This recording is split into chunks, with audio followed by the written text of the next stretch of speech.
the ultimate goal is concerned, I think none of us need have any apprehensions. None of us need have any doubt.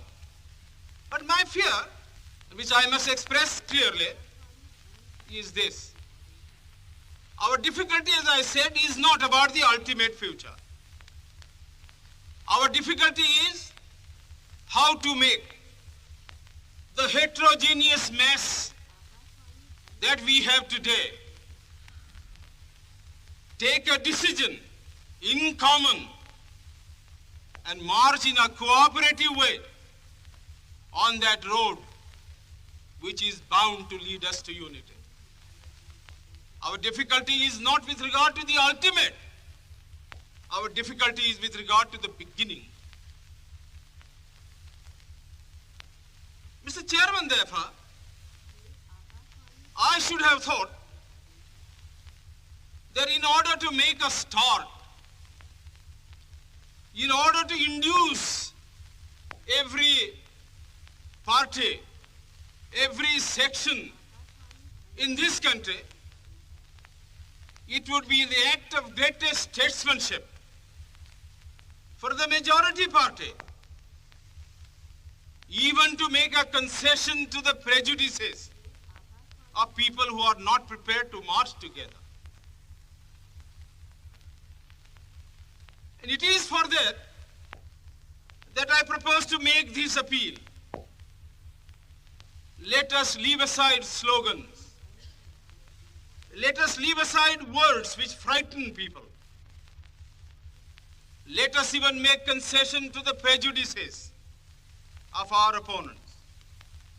Bring them in so that they may willingly join with us on marching upon that road, which, as I said, if we walk long enough, must necessarily lead us to unity.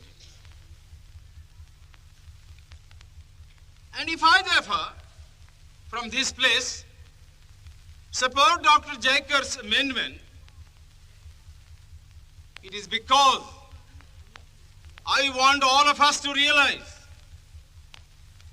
that whether we are right or wrong, whether the position that we take is consonance with our legal rights, whether that accords with the statement of May 16th or December 16th, leave all that aside.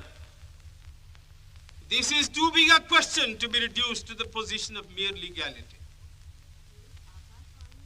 It is not a legal question. I say leave aside all these considerations and make some attempt whereby those who are not prepared to come will come. Let us make it possible for them to come. That is my appeal. In the course of the debate that took place, there were two questions which were raised, and which struck me so well that I took the trouble of taking them down on a note paper. The one question was, it was asked, I think, by my friend, the Prime Minister of Bihar, who spoke yesterday in this assembly. He said, how can this resolution prevent the League from coming into the Constituent Assembly?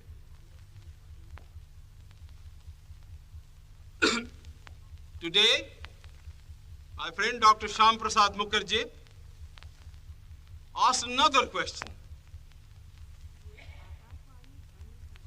Is this resolution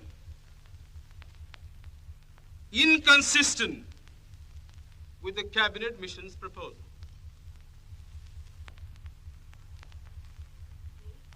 Now, sir, I think they were very important questions. And they, I think, ought to be answered. And answered categorically. I do maintain that this resolution, whether it is intended to bring about the result or not, whether it is the result of cold calculation or whether it is a mere matter of accident, is bound to have the result of keeping the Muslim League out. And I'll substantiate what I say. Sir, I invite your attention to paragraph 3 in the resolution, which I think is very significant and very important. Paragraph 3 envisages the future constitution of India. I do not know what is the intention of the mover of the resolution, but I take it that it is a sort of, after this resolution is passed, it will act as a sort of a directive to the Constituent Assembly to frame the Constitution in terms of paragraph 3 of the resolution. What does paragraph 3 speak of? Paragraph 3 says that in this country there shall be two different sets of polity. One at the bottom, the autonomous provinces or the states, or such other areas as care to join a united India. These autonomous units will have full powers. They will have also residuary powers. At the top and over the provincial units, there will be a union government having certain subjects for legislation, for execution, and for administration. Sir, as I read this part of the resolution, I do not find any reference to the idea of grouping an intermediary structure between the union on the one hand and the provinces on the other. Now, reading this paragraph in the light of the cabinet mission's statement, or reading it even in the light of the resolution passed by the Congress at its Vardha session, I must confess that I am a great deal surprised at the absence of any reference to the idea of the grouping of the provinces. So far as I am personally concerned, I do not like the idea of grouping. I like a strong, united center, much stronger than the center we had created under the Government of India Act of 1935. But sir, these opinions, these wishes have no bearing on the situation at all.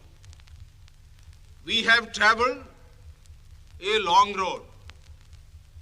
The Congress party, for the reasons best known to itself, consented, if I may use the expression, to the dismantling of a strong center which had grown into this country as a result of 150 years of administration, and which I must say was to me a matter of great admiration and respect.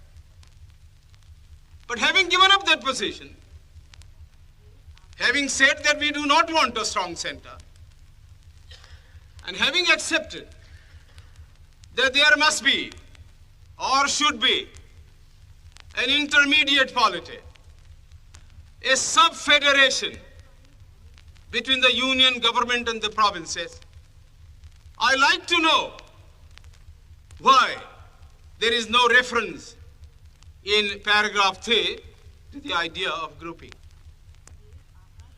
I quite understand that the Congress party, the Muslim League, and His Majesty's government is not ad idem on the interpretation of that particular idea about grouping. But I always thought, and I will be prepared to stand corrected if it's shown that I am wrong, that at least it was agreed by the Congress party that is the provinces who are to be within the different groups consent